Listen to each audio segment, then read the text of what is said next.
Hello, welcome back to the little Welsh miner's cottage here in the valleys of South Wales. Today I am making another recipe from my traditional book here.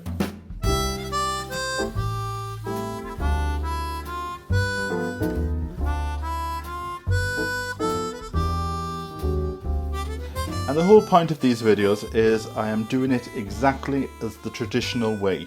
Now you can change it up and add a few things, but for the first attempt I'm doing it exactly as it says in the books.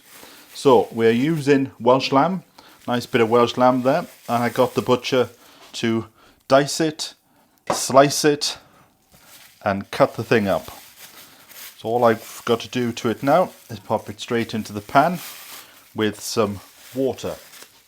Like I said, instinct says you would braise that off first, but I'm just doing exactly what it says in the book. So we'll pop the lamb in there with a bit of water.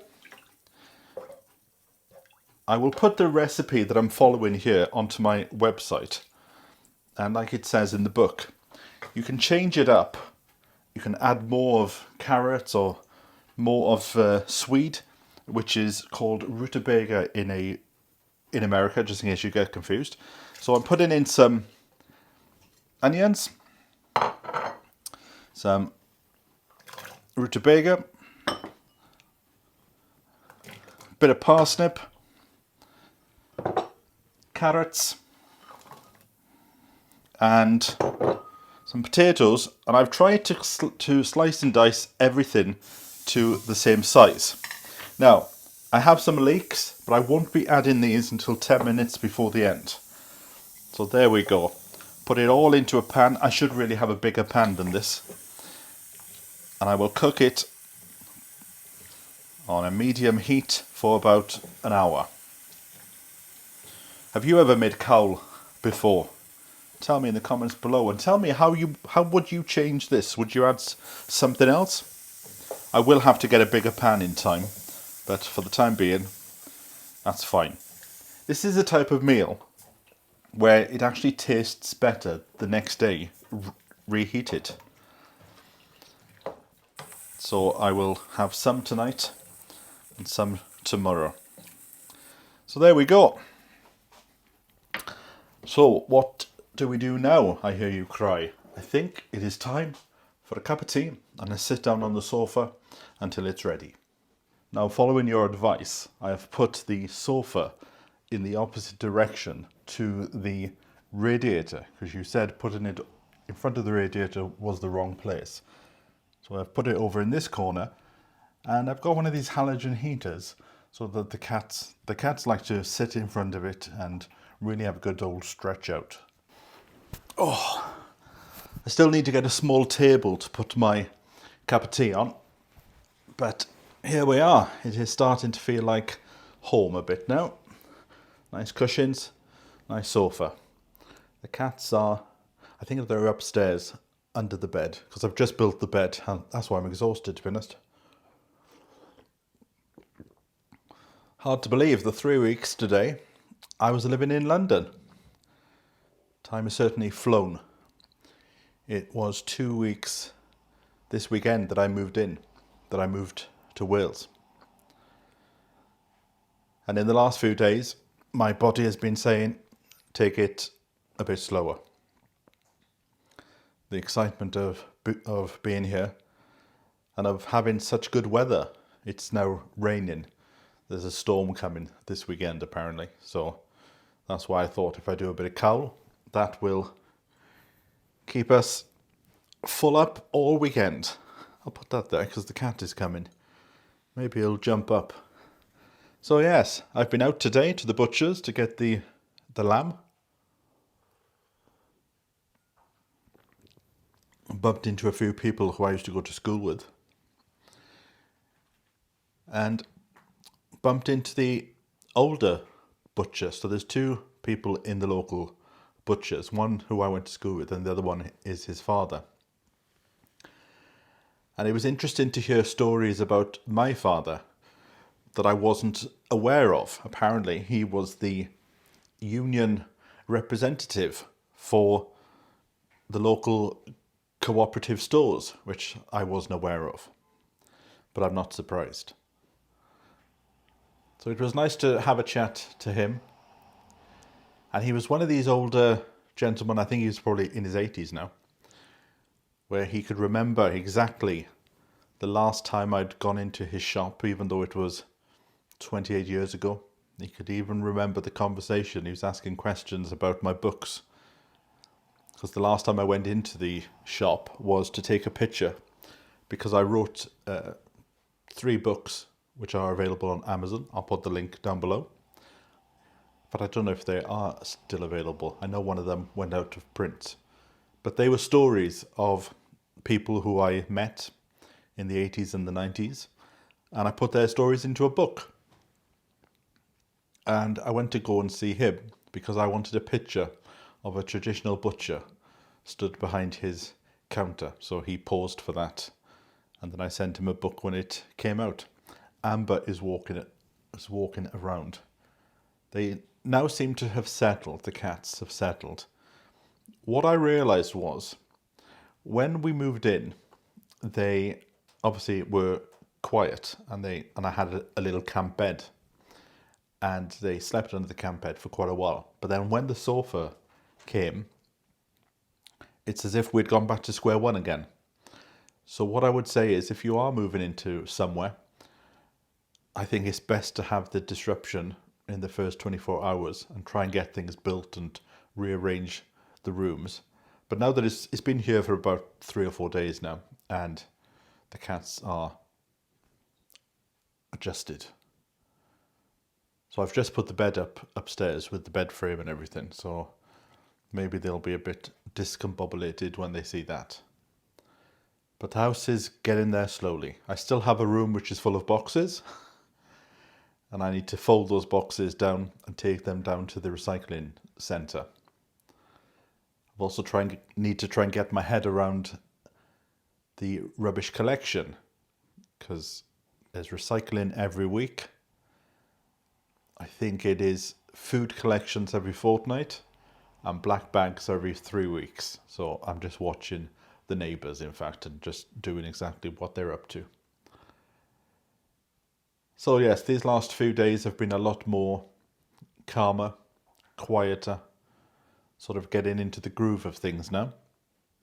So this weather is sort of welcomed. It's like a bit of a break. It's an excuse to put your feet up. But hopefully next week the good weather will come back, because I think it's next week I'm going to view an allotment site. Not an allotment, but somebody has contacted me and said, come and have a look at my plot and have a word with the person in charge to see if there's any plots available there. So I've put my name down on the council list, but in this area it works a bit differently. You can put your name on the council list for council run sites, but then there are other sites that, even though they are run by the council, they are owned by the council, they're run by a committee. So they have their own waiting list. So I'm going to go and have a look at 2 sites in the next few days. If the rain stops, I'm not quite sure if it's going to go ahead if the rain is still coming down, to be honest.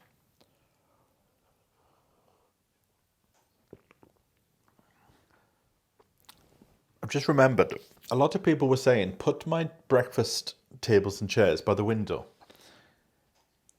And even though that might work, from a filming point of view, it is very difficult when you film by a window, because you've got 2 sources of light. You've got the outdoor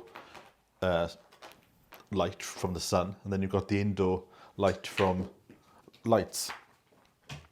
So even though it might look better there from a practical point of view, I actually prefer it where it is, because as much as it's a house, I'm also thinking about how things can be filmed, and I quite like it there. Now, you might have noticed I haven't got a TV. I have this very old computer. Oh, Amber's playing. That's what you might be able to hear. I have this very old computer that doesn't really do anything other than play DVDs. So I've put that there. And I've got no ambition to get a TV. I think sometimes we can spend a lot of time in front of the TV and the evening will pass. Although, saying that, I do that on YouTube. I'll sit down at 7 and the next thing is 10 o'clock. So, in order to save a bit of cash, I am not getting a TV license because I don't have a TV. And you have to tell them this. So, Richard Vobes, a friend of mine, he gave up his TV about 4 years ago now, so he talked me through the process. And it is interesting. They ask you a few questions, and one of the questions was, do you watch YouTube? And I thought, this is bizarre, because the TV license doesn't affect YouTube. So I looked into it, and what it should have actually said is, do you watch live TV shows through YouTube? So for example, if the BBC were going to broadcast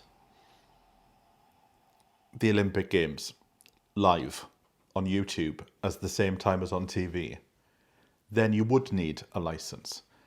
But for everyday, I can hear the, is that the cat or is that meat boiling over? I'll go and have a look in a minute.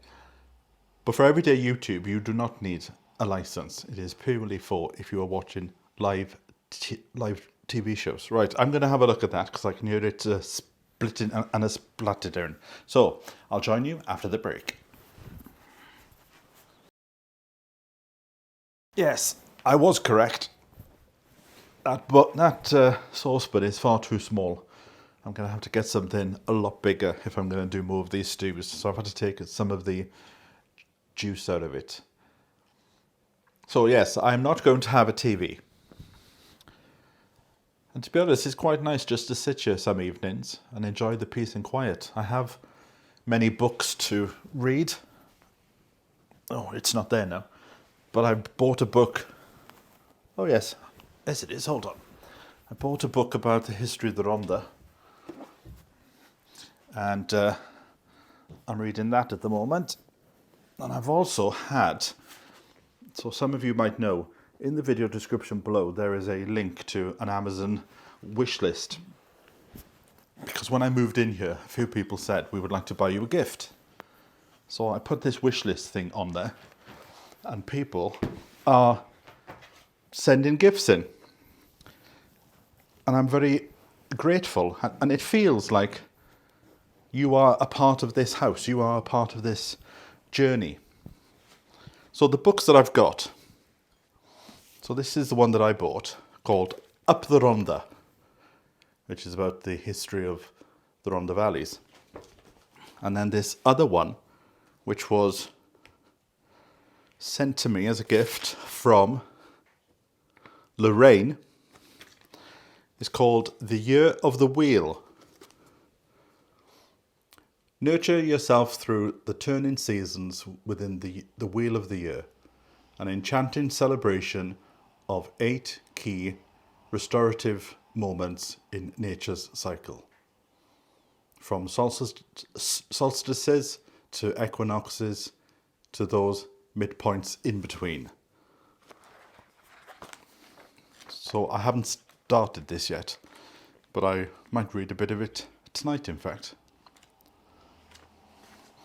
Oh, the smell of that cawl is starting to come in, and it gives that traditional feel to the miner's cottage here.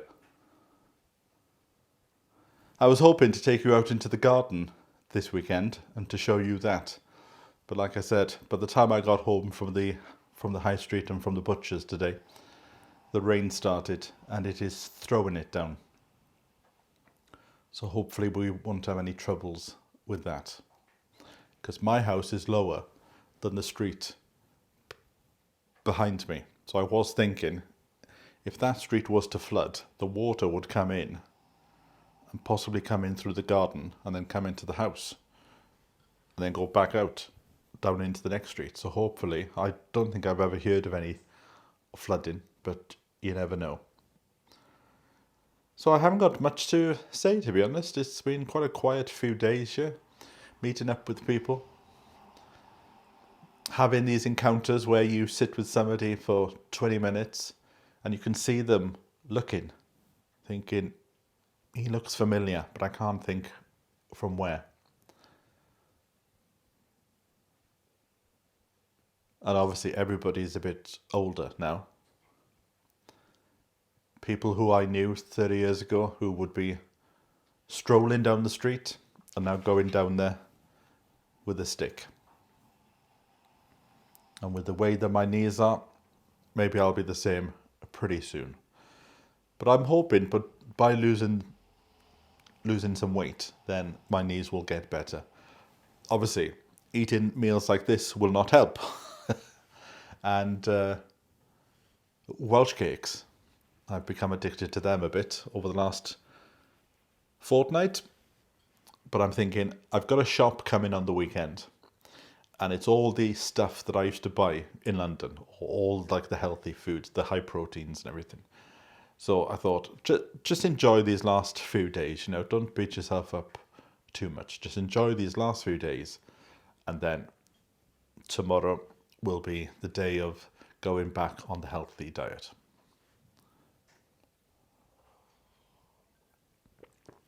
Right, I'm going to go and check on my Cawl in a moment. But there's been a lot of new subscribers in the last fortnight, and I'm very pleased to see you all here. There seems to be quite a lot from Australia, I've noticed in the comments. A lot of people saying it's good to see the valley. They used to live here maybe 50 years ago. So what I thought was, because everybody seems to have a lot of questions because they don't know the backstory and things, I thought this week I might do a question and answer session. So if you've got a question, put it in the comments below. Once I write the question down, I will then delete it, and then we'll all have a surprise then when the video comes out about exactly what questions have been asked. Because if somebody sees a question, they might think, oh, well, I'm not going to ask the one because somebody else has asked it. But you know, just bombard me with any questions that you've got. Right. There's no point me sitting here for an hour, just rabbiting on, waiting for my lamb to be finished. I think I might start to read this book as Amber relaxes in front of the fire with Topsy. And I'll catch up with you in a bit when we'll check on the Cawl. Now the smell is gorgeous. I've tested the meat by taking a bit out and just trying it. So I'm going to add the leeks. And also it says to add some herbs. So I've got some dried mint. In a few months I will be growing my own. So I'll be able to add my own. So I'm just going to put a pinch in. Because mint and lamb goes together really, really nice. So there you go. Just a pinch. Stir it all in. And then in 10 minutes time, I will serve that up with some crusty bread. Beautiful smell. Beautiful. When I was out shopping down at the butcher's, I noticed one of these stores where a little village shop where you go in and you can take a container and you can put the food straight in the container. And I went in and I bought a few vegetables there. And I said to her, I really want some mint. So she brought it down. She said, how much do you want? And I was a bit embarrassed to say, just a pinch of it, you know, just a spoonful. She said, you have as much or as little as you want. If you want a big spoon, small spoon, whatever, it's up to you. So I said, just give me a spoonful. So she put it into this little bag and she weighed it. And I've just noticed now that it cost 5p. So you can go into these type of shops and just have a spoonful or two and just pay for what you want to. So I'm not going to waste that now. That is enough for about a month, because if I do this again. But 5p. So I will be going back to that shop on a regular basis. And I've already had a word with her. And she said she's not very good on camera, but she'll have a chat to the other guy in charge. So maybe in a few weeks' time we'll pop down to the village grocers and I will introduce you to them and show you this new concept, which has been in London for quite a few years, but it's the first time it's come to the Rhondda Valleys. A plastic-free shop, I think they call it. Right, this is smelling absolutely gorgeous. So let me get some crusty bread that has been baked especially. Look at that, I baked that myself, and if you believe that. Right, let's dish this up. Now this will be very, very hot. So I might let it cool down for a bit, make sure I've got a bit of meat there. Like I said, leave it until tomorrow and have some for my dinner tomorrow, and there'll be even more flavour packed into the soup. Look at it, beautiful.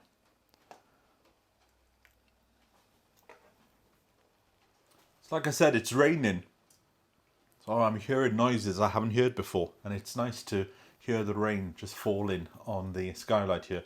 I remember my cousin's house. She had a corrugated plastic roof, and when it rained you couldn't even go in there because you couldn't talk because it made a horrendous din. Right, let us try this.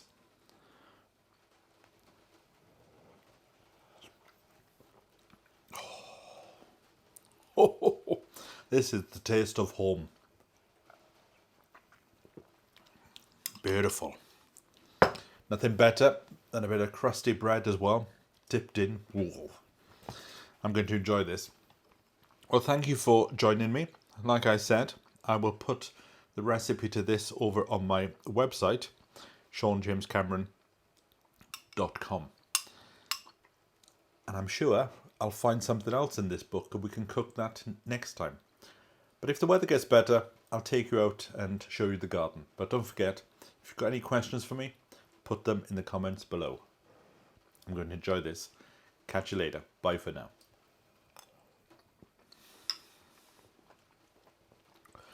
That's the taste of Wales right there. Diam.